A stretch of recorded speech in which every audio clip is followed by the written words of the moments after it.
Hello and welcome, this is Cheryl. Thank you so much for joining me today. In this video, I'm going to share some fun press plate techniques using the Yana's Daisies collection, specifically the Daisy Trio here. I've already done a video with this collection, but I didn't have the stencils then. I do have the layering stencils now, so I'm going to be using those in this video. So I have that Daisy Trio stencil to go with the Daisy Trio plate. I also have the Daisy Shower plate here. You can see the difference between the two. The Daisy Shower plate could be used for an A2 card or a 5x7 card. And I also have the coordinating Daisy Shower layering stencil set. And then I'm also going to be using the Crafty Hugs BetterPress sentiments from this collection. I love the different sentiments that are in there, as well as the fact that Yana always combines a script and a non-script sentiment or non-script text. So I love the combination of the two. I'm going to start off by doing some foiling with my Glimmer machine. I'm using the Daisy Trio for this. And for the foil, I'm using the Opaque black foil from the black and white package. I love using this foil because it has a matte finish to it. And I plan to do my stenciling with some interference inks. And I love the look of the interference for the image with the matte background. I just think it looks really pretty. The combination or the contrast of that interference ink with that matte foil. Now, I already foiled my background here. You can see when I pulled that foil off that I got some areas at the top that were missed.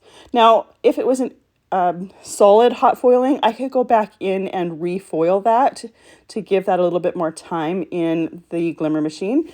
Now, if I knew that was going to happen, I would have already done that, but because I can't match that plate up, I'm going to show you how I fix that so you don't actually see that on the finished card. So when you have solid plates, sometimes it's a little bit harder to get a good hot foiling, so you do want to give that plate a little bit more time on the background there. So I did choose 4 different sentiments. 2 of them didn't foil quite correctly. They had a lot of excess foil around them, so I won't be using them. I will be using just 2 of them, and I will be solid hot foiling all of my pieces here. Now, I've done a bit of foil here while I've been talking, but if you haven't foiled before, you want to make sure your Glimmer machine is nice and hot. You put the plate down facing up, and then your foil with the pretty side down, and I'm foiling on Hammermill Cardstock here. Press the timer button, and once that timer button is done, you put it through your die cutting machine. You need both the heat from the Glimmer machine as well as the pressure from the die cutting machine to do that foiling. And I always love to do my solid hot foiling at the same time, so it works exactly the same as regular foiling, except I'm using a solid hot foil plate and I'm using that negative foil that I used for foiling my other images.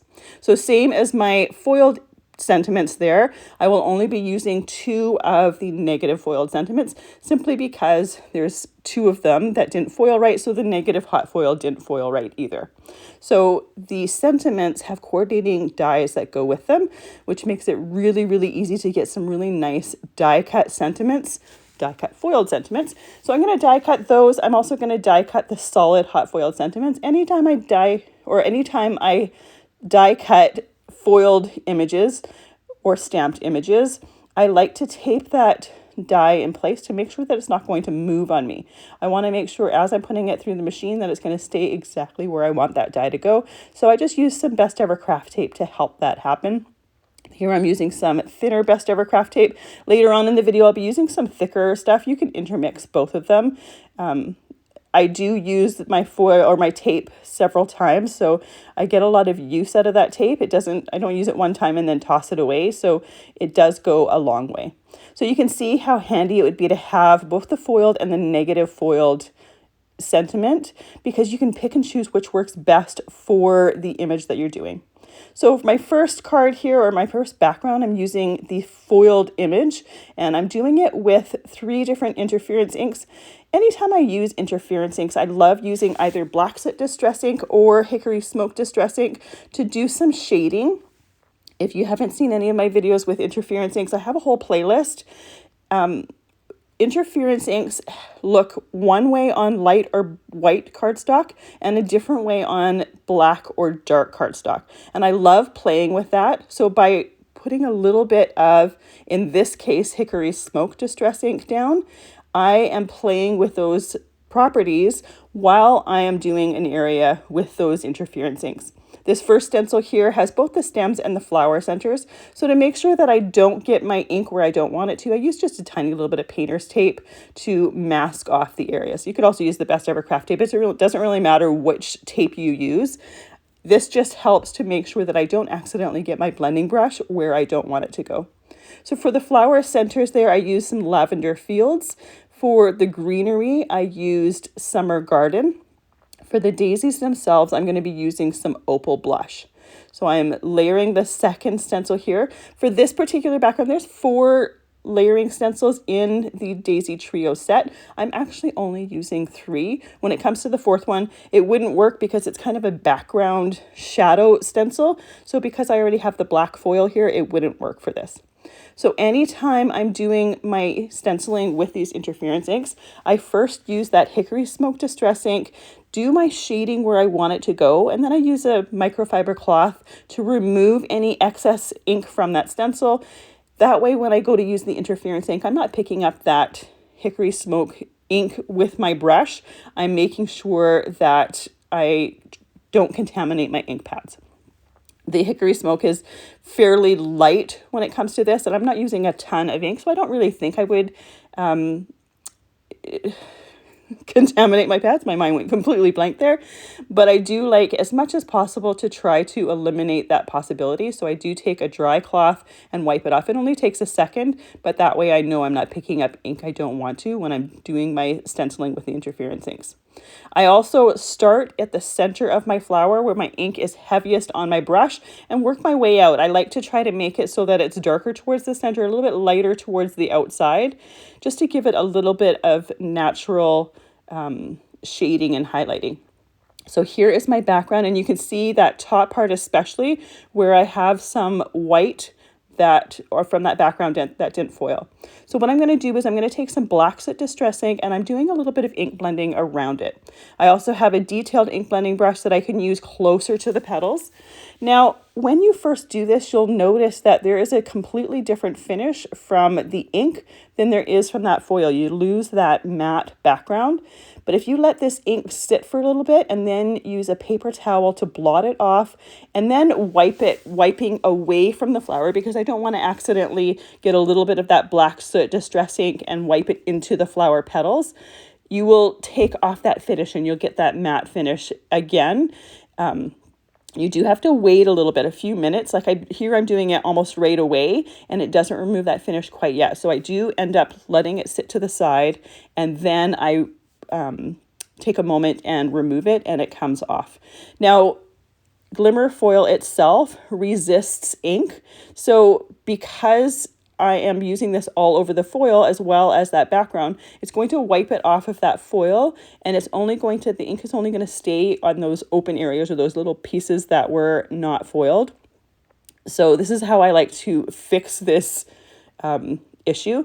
When I first tried this, I tried a Copic marker, but there's a little bit too much of the resins in there, so it has a different finish. It has a little bit of gloss. Here you can see that there's a bit of gloss to it, but once it gets to the point, and I did the second wiping off camera, once it gets to the point of doing that wiping off, it removes that finish and you go back to the black or the matte finish there.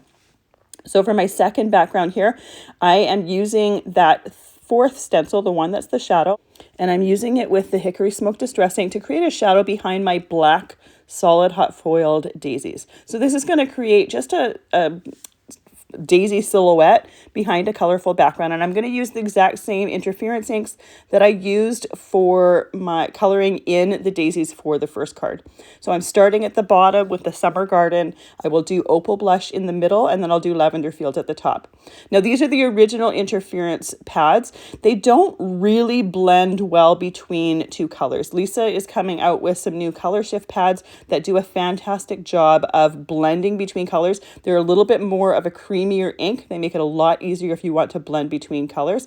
Here I'm kind of faking it. When my ink dries and I have very little on there, then I kind of move out, and that's where and go with the two colors over top of each other. So it looks like I've got a smooth color blend, but you'll see when I pick up my backgrounds or my cards and tilt them into the light, you can see the brush strokes from the brush with those interference inks. So you don't have a really smooth interference background, but with the color shift inks, you get a completely smooth, beautiful ink blend. The inks are a little bit creamier. They stay wet for a little bit longer. And when you look at the shimmer, it's just shimmer all over. You don't have the brush strokes from it. I didn't want to use those ink pads for this video because I knew there was a good chance I would release this video before those pads were available from Scrapbook. So I wanted to make sure to use pads that were available or that people might already have. So here you can see that background. You got some beautiful shimmer, but you can see those ink strokes there. The other thing too is because the focal point here is the foiling and not necessarily that background, you're not really looking at that background to see how smooth that ink blend is. When I release my first video with those color shift pads, I already have it done. I'm just waiting for those pads to be available. I do compare the two and you can see the difference between ink blending with both of them. So after my inks are nice and dry, I am taking my image pieces here. I'm trimming them down to 4 inches by 5 1/4 inches. And I'm going to have mats for each one of these that I'm trimming down to 4 1/8 inches by 5 3/8 inches. You could trim these down a little bit smaller and then have a little bit wider mat if you wanted, but I wanted to have as much of that gorgeous daisy trio as possible. For the mat for my foiled image here, I just did my mat with white Hammermill cardstock, and I'm using that Opal blush pad to just go around the outside edges, and I set that aside to dry. This way my mat is going to match my daisies perfectly. Now, one of the ways that I love adding a little bit of extra texture when I have stencils is by using the stencil for the flower centers with some Moon Dust Stickles glitter gel.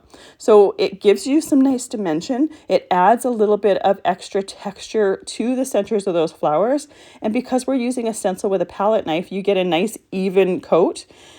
When I don't have a stencil, I'll use a Stickles bottle and then just do kind of dots. You get a little bit of a different texture to it than you do with this. Now, because the Stickles glitter gel is fairly thick here, I do need to wait for it to dry. So I ended up waiting about an hour for it to dry, and it's not 100% dry. So you'll see when I'm gluing these down there, I'm fairly careful. I'm not touching the centers of the flowers, and I'm also not using my acrylic block on these ones because I would mess up those flower centers, and I really wanted to work on my second 2 cards. I wanted to get that technique done. I didn't want to waste any time. So I put this together before I usually would, because those flower centers, they're somewhat dry, but the center part of them are still a little bit sticky. But you can see how just the addition of the Stickles in the center, it adds a different texture and it gives you a focal point for these flowers. And I did it for both the foiled images as well as the solid hot foiled images. When I'm creating cards, I love when there's some different textures, some different things to catch your eye. So for this one here, I'm using the solid hot foiled sentiment. For my first one, I used just a regular foiled sentiment. But the first one, I kept that foiled sentiment white with the black foiling on it. If you want, you could also take the interference inks and color that sentiment if you want it to be a little bit closer in color to the actual daisies. I chose to leave it white because I didn't want it to interfere with those daisies. It coordinates with the card base itself, so it's not that it doesn't coordinate at all. And I wanted it to, really be visible on that card. For my second 2 cards here, and I'm doing 2 cards for this one as well, I have some Distress watercolor cardstock. I have 2 pieces actually, 2 pieces that are 4 1/4 by 5 1/2 inches. The first one I'm going to put on my clear plate for my BetterPress system. I have that daisy shower plate on the base of my BetterPress system, and I'm going to ink it with some Versamark ink. Any embossing ink will work here. The one thing to make sure, these are nice soft ink pads, they're foam pads. You want to press onto that background, but you don't want to press so hard that you're getting that ink in the recessed floral areas. I did use some embossing powder tulle on there because I want to make sure that when I put my embossing powder on here, it is only sticking to that Versamark ink. It's not sticking to some areas that I might have touched with my fingers. So I end up doing this one twice. I want to make sure that I've got some good coverage with that Versamark ink. Because I have my gray plate at the bottom of my BetterPress there taped with some Best Ever Craft tape, it makes sure that it doesn't move on me. So it makes it really easy to do that same plate a couple times and get the pressing in exactly the same spot.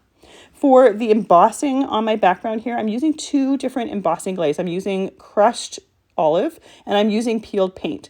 I wanted to have a little bit of a color transition. I didn't want all the same color for the background. You certainly could if you wanted to, but this is how I like to do kind of almost a ink blended-ish look, but with distress glaze. So I have a little Slurpee straw end there that I use for a scoop. A small spoon would work as well. The Slurpee straw tip was one that I had heard or had someone share years ago. So at that time, my kids were little. I just saved a bunch of Slurpee straws and I use them quite regularly. They come in handy and they're a nice, inexpensive crafting tool. But like I said, a small spoon would work as well. Just something to scoop up that powder. Then as I have it over top of my background, I just kind of tap that straw just to spread it around to make sure I don't have any harsh lines.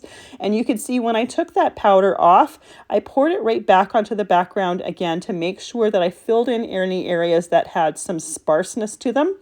Once I have good coverage on that background, I use my embossing tool to melt all of that powder and it goes from a matte granular to a nice glossy background.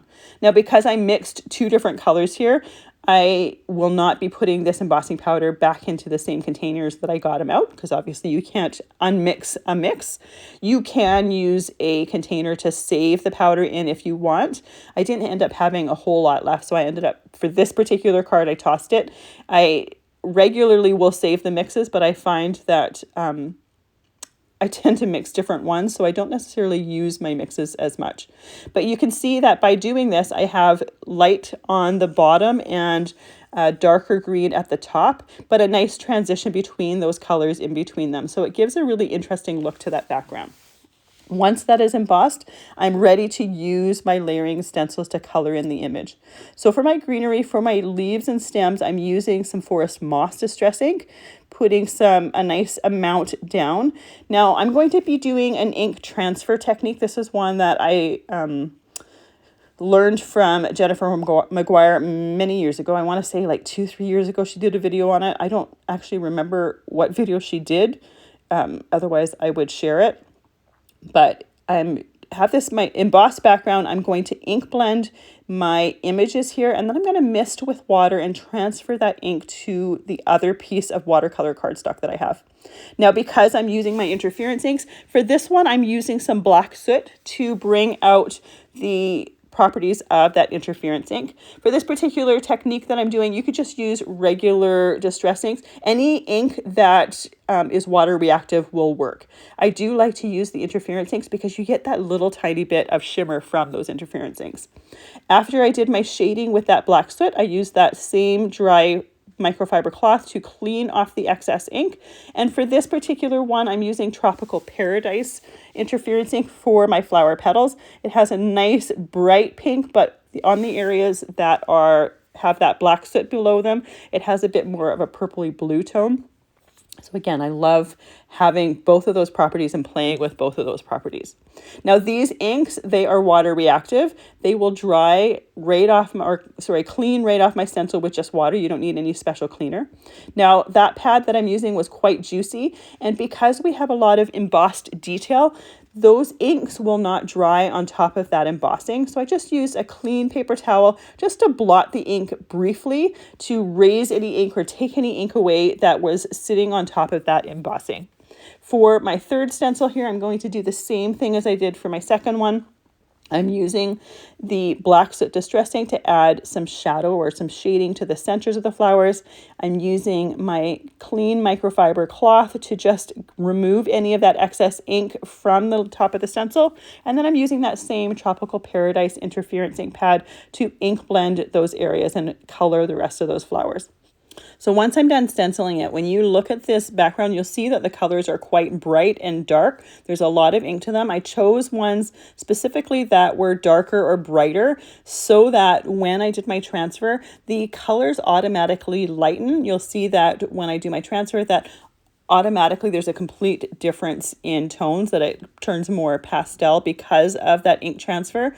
So you do want to make sure to pick colors here that have a lot of brightness or contrast to them in order to get a really interesting transfer. So after this third one as well, I use that same paper towel and just blotted up any ink that might be on those embossed areas. For the centers of these flowers, I'm using the Opal blush. This was the color that I used for my petals for my last card. I just thought it would be a nice contrast to that tropical paradise. I am using my black soot distress pad to ink any of those areas that are going to have a shadow to them or a darker area. And for that, I look at how the embossing is. For this particular stencil with the embossing, or with, not stencil, for this particular press plate for those flower centers, you can see with the dots where they wanted or where they intended for the shadows to go. So for most of them, it's the base of the center of the flower. In the middle right there, that flower is right on, so it kind of went all the way around. So you may have noticed that when I did my black soot distress ink, I went all the way around. Then after that, cleaned that stencil off with the microfiber cloth and then put that Opal blush down and then blotted it with that paper towel to make sure I didn't have any ink on that surface. So I'm taking both of this background with that plain piece of distressed watercolor cardstock, taping them together with that Best Ever craft tape, and I'm going to mask off my inked background just to make sure I don't get any spray on there. Spray the clean background, and then I'm running it through my die cutting machine as if I was die cutting something. There's no dye in here. It's just the pressure of it that's going to press the ink and create an interesting looking background here. And you can see any of that excess water just gets squeezed out. So you can see how much lighter that ink got just from transferring to the other one. And you can see with the one that was transferred, it's not a pristine, clear print. If I used a little bit less of the spray, it would be probably a little bit clearer. But I always love when some of the ink mixes into the background, and it's just a really nice soft background, and it has a really unique but interesting look to it. It's a great way to create two backgrounds with one, and I just love the softness of it. So just like the first cards, I'm using some Moon Dust Stickles glitter gel for the centers of the flowers, and once again I'm going to let that completely dry. I wasn't going to do it on the second of these backgrounds, but I end up doing it. I end up cleaning my stencil off, and I was going to put this particular background on the card, and I just thought it needed something else. It needed a little bit of extra texture. For these cards, because there is moisture on there for using that Mighty Mister and misting water on there before transferring, they do need to be completely dried before you go and glue your cards together. And especially with that Stickles glitter gel, you want to make sure that it's completely dried. You're going to need it dried to be able to trim that background down anyways. So I start using my Heat It tool. In the end, I actually end up letting it just dry on its own. I dry my transferred background here almost completely, and then I decide that's when I want to put the Stickles glitter gel on those flower centers. It's just going to give them a little bit of a focal point, a little bit of a different texture, a little bit of a sparkle. It's just going to take that background up to the next level. Another option here would be to match up the stencil and use like a shimmer spray. That would be fantastic for those flower centers as well. But the Stickles glitter gel gives it a really nice dimension and texture to it. For this background, I'm using some Anchor cardstock for my mat. I thought black was going to be a little bit too harsh for it, so that Anchor is a nice lighter tone to that. This is where I decided to put the Stickles glitter gel on those centers of the flower. So I put it back onto my sticky mat, matched up my stencil, realized that because this was a transfer of ink, that my print is actually backwards, so I had to flip that stencil, and then putting those Stickles glitter gel on there and letting that dry completely. So again, it's something that's really easy to use with a stencil, just using one of those layers and adding either the Stickles glitter gel or even like a glossy gel, just to give it a little bit of a different texture to it, a little bit of dimension. So once that is completely dried, we are ready to glue that onto the card. Now I had already trimmed this one down to 4 inches by 5 1/4 inches. My mats for these are the same as the ones for my first card, so they are 4 1/8 by 5 3/8. Now my flower centers here are mostly dry, but not 100%. So I do make sure that I'm really careful when I'm putting this background down. I'm not putting my acrylic block that I normally put down there. because I don't want to accidentally damage those flower centers. For this card here, I'm using one of my foiled sentiments that has the white background. This way it's not too dark and not too harsh on there. And then I am going to take my embossed background, and I'm going to trim that down. So for my embossed background, the same as mats and same dimensions as the others. The embossed pressed background is 4 inches, or gets trimmed to 4 inches by 5 1/4. My black mat here is 4 1/8 by 5 3/8. And because my background here has some nice contrast to it, I thought that black mat was a nice frame to it, but you could easily use the anchor cardstock as well. For this one, I have one sentiment left, and it's a solid hot foiled sentiment. So I thought the black mat around that with the solid hot foiled sentiment worked perfectly together, as well as the fact that this background is not nearly as soft as the other one, the ink transferred one. So there's a lot more color to this, and the black works well with it. So once I've glued that sentiment on there, our card is done. And you can see these cards were really quick and easy to put together. The thing that took the longest really was waiting for that Stickles glitter gel for the flower centers to completely dry. So those took probably an hour anytime I did that. The inking, the foiling, the BetterPress and embossing, that was really, really quick. So my first card there had that embossed background with that distress glaze. Here is the ink transferred one, and you can see how much of a different look you get between those two, but I think it's just such a fun look with that soft ink transfer there. Then we have our foiled or solid hot foiled. I keep getting mixed up because the foiling does the actual background and the daisies are not foiled, that the solid hot foiled is the actual daisy silhouettes.